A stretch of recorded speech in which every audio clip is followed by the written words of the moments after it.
les apports techniques et scientifiques des civilisations négro-africaines aux autres civilisations. Ces apports se manifestent à travers les pyramides d'Égypte. Tout le monde entend parler des pyramides d'Égypte construites depuis l'Antiquité. Ces pyramides qui forcent toujours l'admiration. Ces pyramides existent et sont le lieu de convergence de nombreux touristes à travers le monde. On se pose la question comment on a pu construire de si grandes pyramides. Eh bien, ces pyramides ont conservé des savoirs dans le domaine de la médecine, des mathématiques, des sciences philosophiques, en histoire, et de nombreux Européens ont acquis leur savoir en séjournant en Égypte. On peut citer des exemples. Nous avons Hippocrate, ça c'est en médecine, Pythagore et Euclide en mathématiques, Hérodote c'est un historien et philosophe grec. L'apport se fait également au niveau de la découverte de la métallurgie. C'est pendant la période du néolithique que les métaux ont été découverts en Afrique, notamment la métallurgie du fer. Il y a des anciens sites en Afrique noire. Et des objets ont été fabriqués pendant cette période. Nous avons des exemples, des statues de Nok au Nigeria, au Bénin, donc, qui témoignent donc de la connaissance, de la maîtrise de cette technologie pendant la période du néolithique par les Africains. Et ce savoir-là a bénéficié à d'autres civilisations, à d'autres peuples.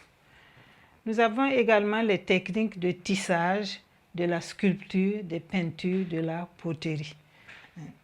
Pendant le néolithique également, les Africains ont appris à tisser des étoffes. Ils ont appris à sculpter des sculptures en bronze qui sont exposées dans certains musées d'Afrique noire de nos jours, des musées au Nigeria, des musées au Bénin. Les Africains connaissaient également la technique de la peinture. Ces peintures-là se faisaient sur des rochers. Donc, il y a de nombreux sites préhistoriques qui montrent ces peintures-là. Et connaissaient également la technique de la poterie et du polissage.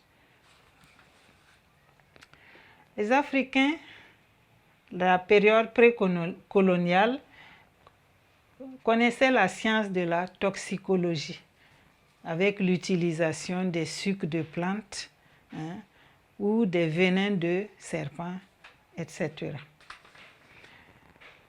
Il y a des grandes bibliothèques d'Afrique noire comme Tombouctou, Gao, Djenné, qui sont des villes des anciens empires comme l'Empire du Mali et l'Empire Songhai, et des bibliothèques d'Afrique blanche comme Alexandrie. Ces bibliothèques-là étaient riches en de nombreux savoirs, des livres. Beaucoup de lettrés à travers le monde affluaient vers ces bibliothèques-là pour s'informer et se cultiver par rapport au savoir contenu dans ces bibliothèques. Donc on peut dire que l'Afrique a apporté beaucoup à l'humanité sur le plan scientifique et sur le plan technique.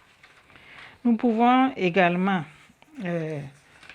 montrer que l'Afrique a apporté à l'humanité sur le plan économique. C'est l'objet du Grand 3. Grand 3.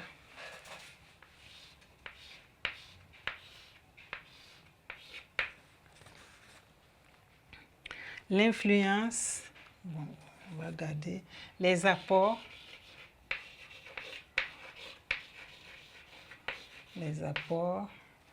économiques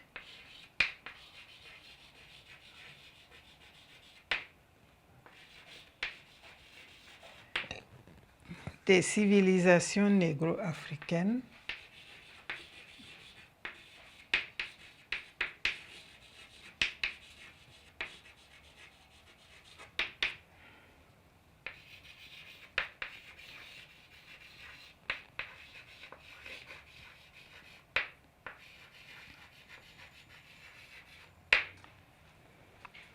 Sur les autres civilisations.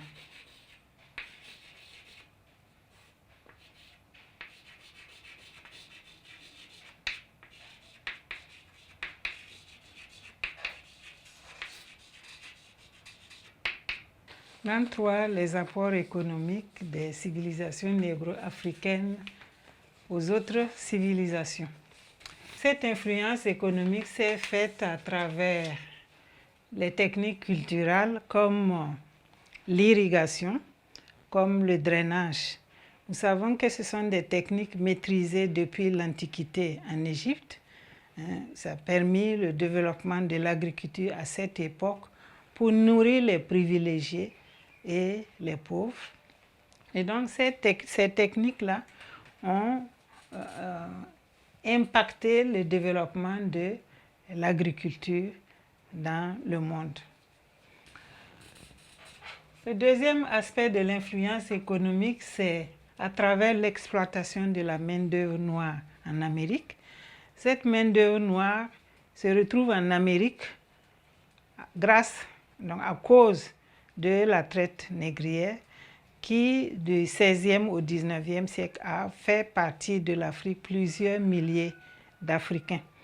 Et elle a été exploitée, la main-d'œuvre noire a été exploitée dans la mise en valeur des terres de l'Amérique au profit des Européens, parce que les Européens ont développé des cultures de coton, de café, de la canne à sucre, de l'indigo. Cela leur a permis de s'enrichir, mais aussi de financer la révolution industrielle européenne du XIXe siècle. Chers élèves, chers apprenants, nous sommes au terme de notre chapitre, je vais dire, notre leçon et aussi du chapitre portant sur les civilisations négro-africaines. Nous savons que l'Afrique, malgré certains préjugés, a eu des civilisations et que ces civilisations ont subi des modifications, des transformations au contact d'autres civilisations, notamment la civilisation occidentale à travers la colonisation. Mais ces civilisations négro-africaines ont enrichi à leur tour d'autres civilisations. Les exemples sont éloquents à travers ce cours. Ce que nous pouvons dire seulement, c'est que malgré le choc des civilisations, il y a certains aspects des civilisations africaines qui perdurent de nos jours. Merci, chers élèves. J'espère que vous avez été très attentifs au cours de ce programme que nous avons parcouru ensemble, que cela va vous être utile pour la réussite à votre examen. Merci beaucoup pour votre attention et bon courage.